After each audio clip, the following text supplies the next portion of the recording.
Barang bukti dan saksi ahli dihadirkan dalam sidang peninjauan kembali Saka Tatal hari ini di PN Jawa Barat. Diharapkan persidangan dapat membuat terang perkara ini dan membersihkan nama Saka Tatal bahwa dirinya jika memang tidak terlibat dari kasus pembunuhan Vina Eki. Apakah majelis hakim akan mengabulkan permohonan Saka Tatal dalam sidang peninjauan kembali hari ini? Hingga kini kami masih belum mendapat respon, sayang sekali, dari kuasa hukum Saka Tatal. Akan tetapi kita sudah terhubung dengan pakar hukum pidana, ada Prof. Hipnu Nugroho. Selamat sore, Assalamualaikum Prof. Waalaikumsalam, Mas.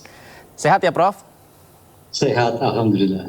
Baik, Prof, kalau kita lihat sidang peninjauan kembali Saka Tatal tadi, berulang kali kuasa hukum Saka Tatal menyampaikan bahwa peristiwa Vina dan Eki adalah peristiwa kecelakaan. Tak ada bukti penyiksaan penganiayaan. Sehingga ini menjadi salah satu yang harus meringankan Saka Tatal sebagai terpidana. Bagaimana tanggapannya, Prof?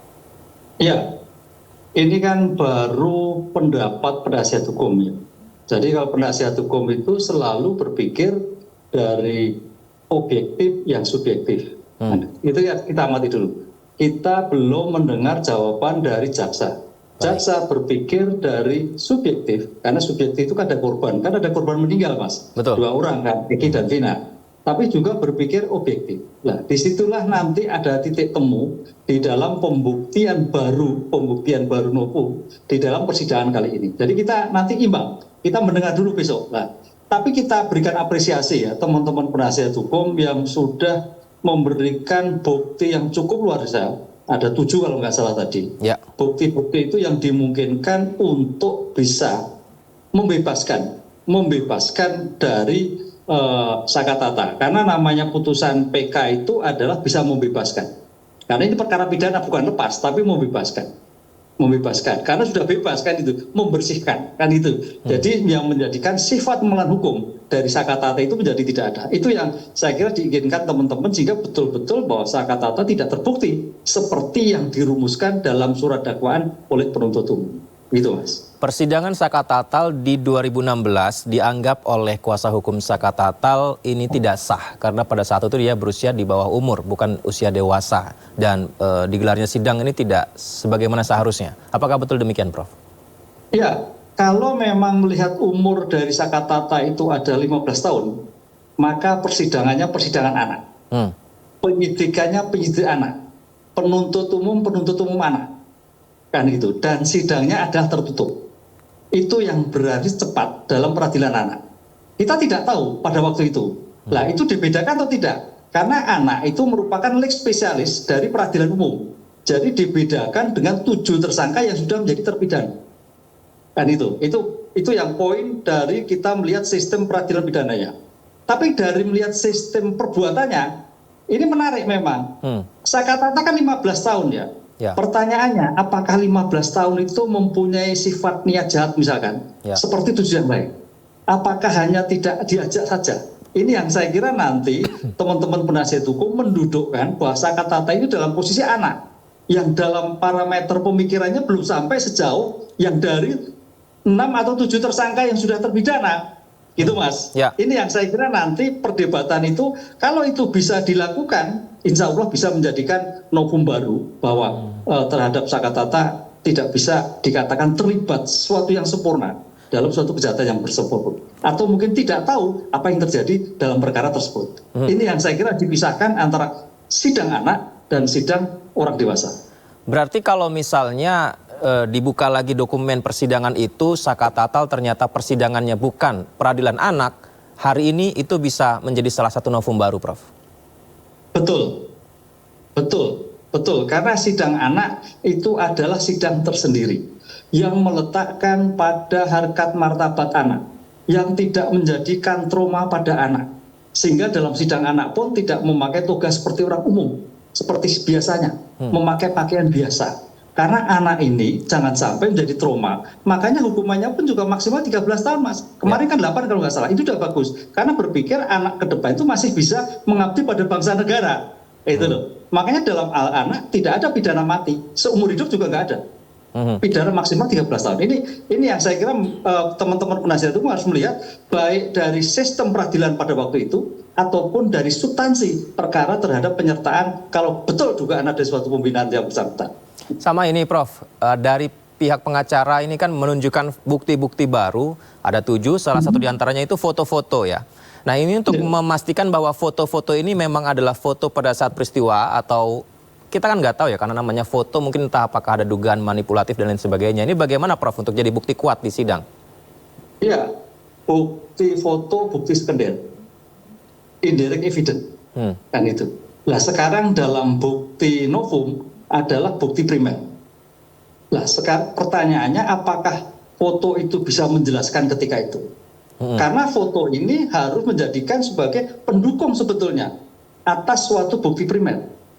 Gitu loh. Sehingga atas bukti primer yang terjadi didukung dengan foto yang ada. Ini jangan dibalik. Karena bukti baru itu bukti yang diketemukan suatu peristiwa ketika itu terjadi menjadikan bebas. Bukan fotonya. Foto betul, ya foto betul. Tapi harus dilengkapi ketika menjelaskan foto tersebut. Itu Mas Yudi, menurut saya. Itu baru hidup buktinya. Itu baru bernilai buktinya. Tapi kalau foto tok, saya kira masih persepsinya masih panjang begitu. Apalagi sekarang kalau misalnya menghadirkan saksi peristiwa, kita nih sebagai masyarakat jadi bingung ya, mana yang benar, mana yang enggak. Karena terakhir Dede ini di hadapan kita semua menyampaikan dia memberikan keterangan palsu. Gimana nih Prof tentang saksi peristiwa nih? Ya, keterangan palsu, laporan palsu. Kalau keterangan palsu itu adalah keterangan yang disampaikan dalam persidangan. Yang di dalam persidangan itu berarti harus disampaikan di sidang, di depan majelis, dan disumpah. Ya. Dan menjelaskan tentang keadaan seperti yang dia lihat. Jadi kuncinya adalah disumpah. Disumpah di persidangan. Pertanyaannya kalau kita lihat perdebatan kemarin, si Dede itu tidak hadir di persidangan. Nah, itu. Pernyataannya di penyidik dibacakan di persidangan ya Prof kalau nggak salah. Ya, sekarang konteks saksi di persidangan itu dalam teorinya itu disebut saksi affidavit. Saksi yang dibacakan. Dalam konsep saksi dakwaan itu biasanya saksi bacakan biasanya karena orang-orang memiliki keahlian khusus, dokter, ahli forensik yang tidak mungkin bisa hadir, sehingga memberikan catatan, memberikan pemeriksaan di dalam pemeriksaan di BAP, atau orang yang posisinya mungkin di Eropa, di luar negeri, sulit untuk hadir, tapi itu pun bisa dengan telekonferensi. Nah itu loh. Nah ini juga jadi problem. Jadi ternyata pertanyaannya begini Mas, kenapa si Dede tidak dihadirkan dalam suatu persidangan? Berarti bisa dijadikan pertanyaan ya Prof ya, mengapa Dede cuma dibacakan saja nggak dihadirkan langsung di sidang tahun 2016 itu? Itulah yang jadi pertanyaan, apakah karena kehendak sendiri, adakah faktor lain yang menjadikan dia tidak bisa hadir? Karena kewajiban menjadi saksi apabila kesaksian pidana pembunuhan itu wajib, sehingga kalau tidak hadir bisa dipanggil paksa oleh pengadilan. Karena apa? Dalam pidana adalah mencari kebenaran material. Itu Mas yang jadi problem, kenapa Dede tidak memberikan kesaksian di persidangan. Karena konsekuensinya gini, seseorang yang memberikan keterangan di bawah sumpah tertulis itu tidak bisa perdebatan, hanya dibacakan. Harusnya ketika itu hakim meminta Dede harus hadir, apalagi kalau memang saksi kunci. Dicari di mana dia berada, kan itu loh. Baik. Ya Dede kan wilayahnya jelas, kan wilayah Jawa Barat, harus hadir. Pertanyaannya kenapa tidak dihadirkan di persidangan? Konsep saksi mempunyai nilai apabila dihadirkan di persidangan. Prof, kalau saya baca di media sosial, pertanyaan netizen adalah ingin hadir juga Ibtu Rudiana menyampaikan sejelas-jelasnya kasus ini. Apakah memang itu menjadi salah satu kunci untuk membuka kasus ini sekarang, Prof? Ya, kita tidak tahu ya, karena faktor-faktor itu ya. Kita mungkin perlu penjelasan lebih lanjut. Saya melihatnya secara norma, kenapa yang katanya saksi kunci tidak dihadirkan di dalam suatu persidangan. Karena kita harus lihat nilai suatu saksi itu adalah di persidangan. Kenapa di persidangan? Karena di situ akan dikonfrontasi antara satu saksi dengan saksi lain, antara saksi dengan bukti-bukti yang lain. Sehingga mempunyai kualitas bahwa apa yang dilakukan benar, apa yang disampaikan tidak. Itu Mas, kenapa harus dipersidangan.